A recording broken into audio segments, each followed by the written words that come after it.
Hello, everyone, and welcome back to the Novo Kiddo Show. I'm going to call this now. Um, Today, I want to talk to you all about teamwork and collaboration. And the reason being is because I spent a little portion of my evening working with my team that I have on Clubhouse.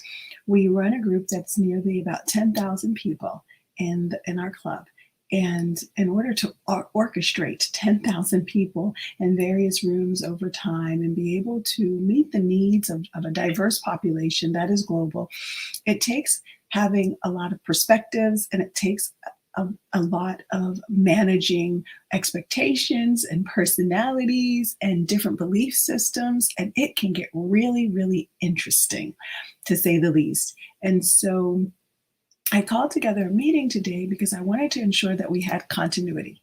I wanted to make sure that going forward, we all had the same goal, and that we all understood the importance of being in alignment. And even with being in alignment, understanding that collaboration does require us to be open to a diversity of viewpoints, even when those viewpoints can be nerve-wracking and, quite frankly, uncomfortable. And so I appreciate that experience so very much because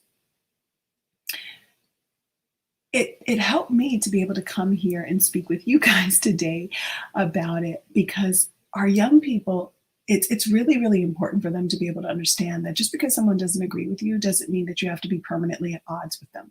You can come to a resolution. And sometimes the resolution simply is we're going to agree to disagree. And we can continue to work together. We can continue to build together. We just may not see eye to eye on this one particular issue, yet we see eye to eye on every other issue.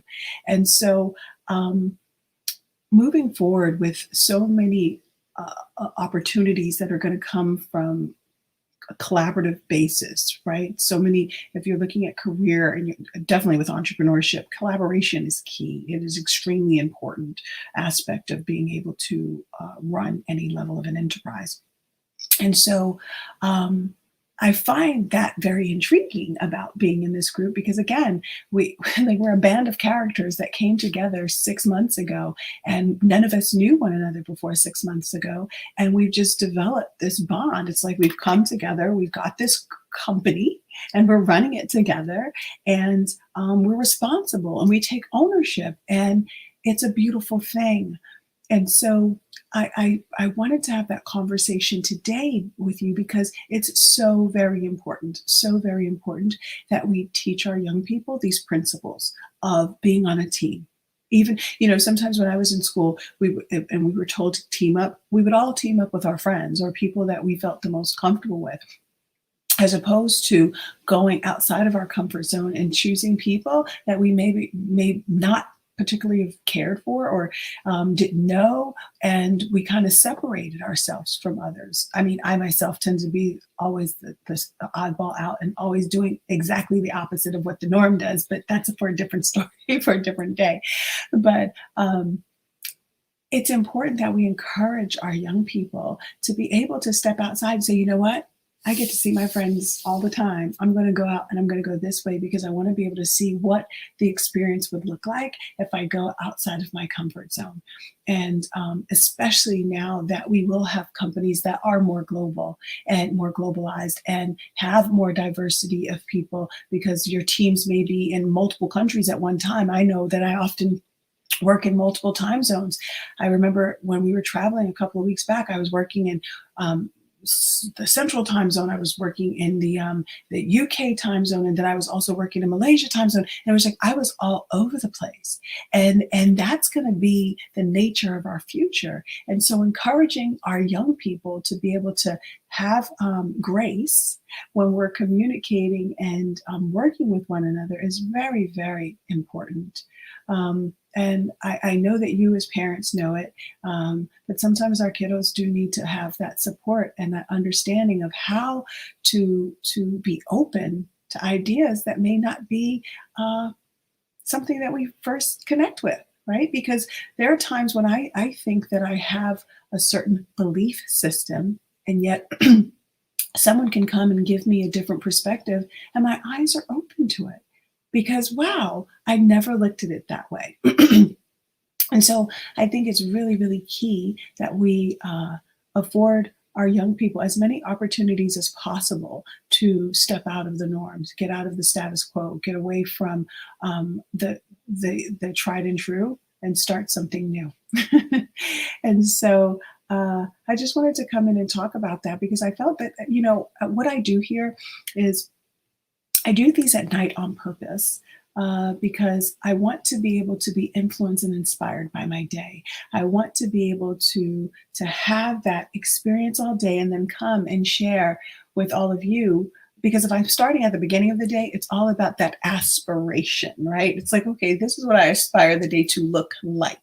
But when I come to you, when I start recording late at night, it's like, okay, I've got all of these experiences throughout the day, and these are my takeaways. These are the things that I realize are like really, really key for the next generation. And how can I take our big world stuff and bring it to our younger people? And the reality is, it's all one world. And so our young people can receive it the same way I receive it. And it's just affording them the opportunities to see it and receive it, which is to give them a diversity of experiences with others.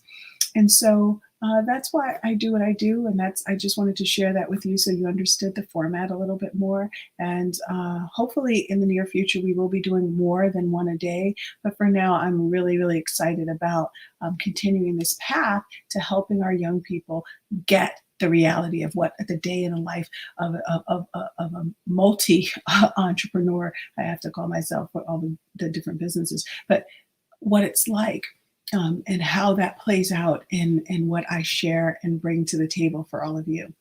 And I also had a beautiful another day where I participated in the listening, actually, of the podcast from Mr. Russell Brunson, where he was working with Perry Belcher, and I'm giving these names on purpose, and some other powerhouses in marketing industry. Sharing their insights with other marketers that haven't yet reached that $1 billion status or $500 million in status with regards to marketing products. And so it was a really interesting morning way to start out the day and just continue to build and build and build upon the day. And so with that, I just would like to say thank you for tuning in. I look forward to connecting with you again tomorrow. And once again, ensure your children are engaged in teamwork in every way possible, not just with their sports teams. Open it up a little. Open it up a little, because I promise you their world will open up tremendously just from that little inch that they take outside of the comfort zone. And with that, I'd like to say bye-bye. I will see you again.